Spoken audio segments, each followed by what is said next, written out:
So this is Pexels, and it is a free stock photo and video website. And if you've seen any of my videos, you know that I use this pretty heavily. It is an amazing resource.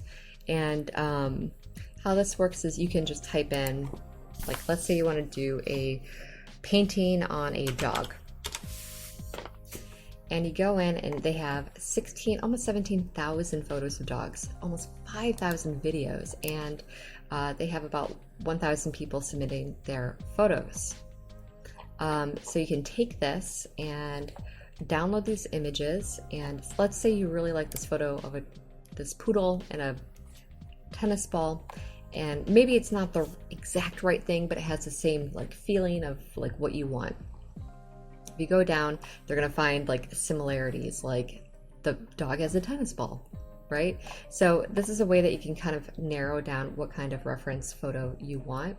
But the only thing is like you can upload this to the free version of Canva, but compositing your imaginary painting in the free version you cannot do. Pexels is also really incredible if you actually just sign up with them. It's completely free, but you have a profile. So anytime you like an image, it will save your likes, and it will also save the downloads, which can be really helpful if you forgot to like it and you downloaded it and then you're like, shoot, I can't remember what that image was. It doesn't matter. And then you can also create your own profile and name it whatever you want if you have different projects that you're working on.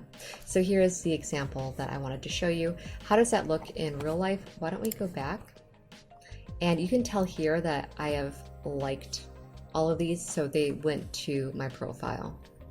How do you download from Pexels? So easy, so easy. Why don't we just pick this guy? I really like this character. I've seen him pop up a lot. You can do a free download, just click it here and it'll give you the highest resolution photo. But if you want a smaller size, click the arrow button and it will drop down different sizes for you and you'll get the free download. At the bottom, they're going to give you information on your photo. It says free to use and the information here about who the photographer is. Here is something that they say is all photos and videos on Pexels are free to use. Attribution is not required. Giving credit to the photographer or Pexels is not necessary but always appreciated. You can modify the photos and videos from Pexels, be creative, and edit them as you like.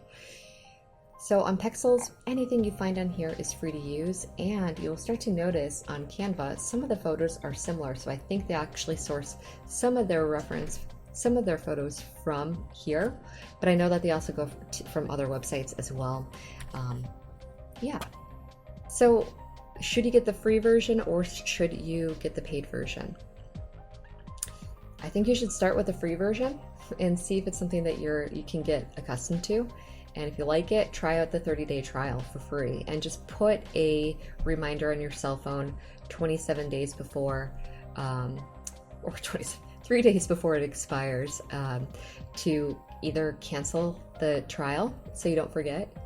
And if you like it, then you can get it. But at least you gave yourself enough time to not only try it out, but you may be able to create a bunch of background images for your paintings in that time. So why not use it to its full advantage, that 30-day trial, because honestly, you can do a lot with this and it's super fun. And sometimes I spend too much time just making up imaginary paintings than actually painting. So I need to work on that.